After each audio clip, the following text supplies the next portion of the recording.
Hi there, golf fanatics. Adam Bazalgette here from Scratch Golf Academy. Today, downswing sequence. What's the sequence of movement you should be looking for in the downswing? Obviously critical, help you hit it solidly, help you hit it a long way.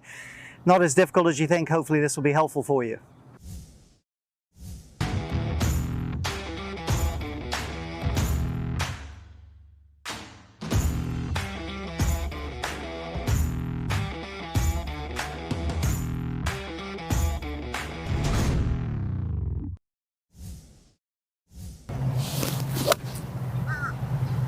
Okay, what's the sequence in the golf swing? Well, there's four components that they measure in 3D motion capture. Your hips, glutes, abs, control the hips primarily.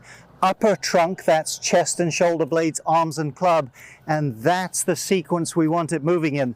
Now, if you've ever skipped a rock, and if you've done a reasonably good job at it, you have almost certainly engaged the same sequence, so this isn't some mysterious movement. Let's have a quick look at the pros, give you a couple of checkpoints, so if you film yourself, you'll kind of have an idea.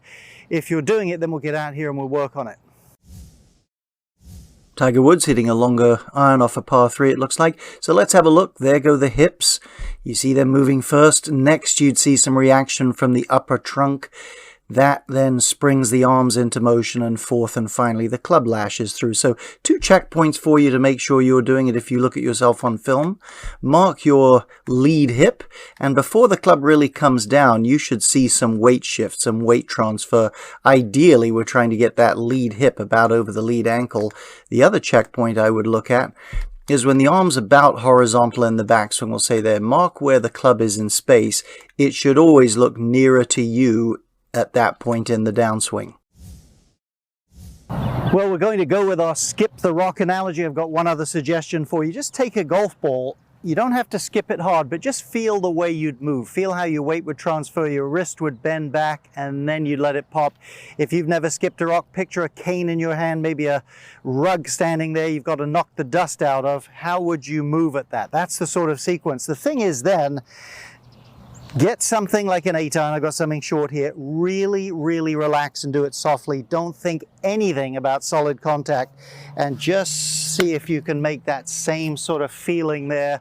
Soften up and do it, and do lots of these small ones. Again, no thought about solid contact. Happen to hit that one reasonably solidly. Here's my rock skip. I feel it. Get in there and do it. And just hang out with that a little bit, and you'll get it to transfer to your big swing with a bit of practice.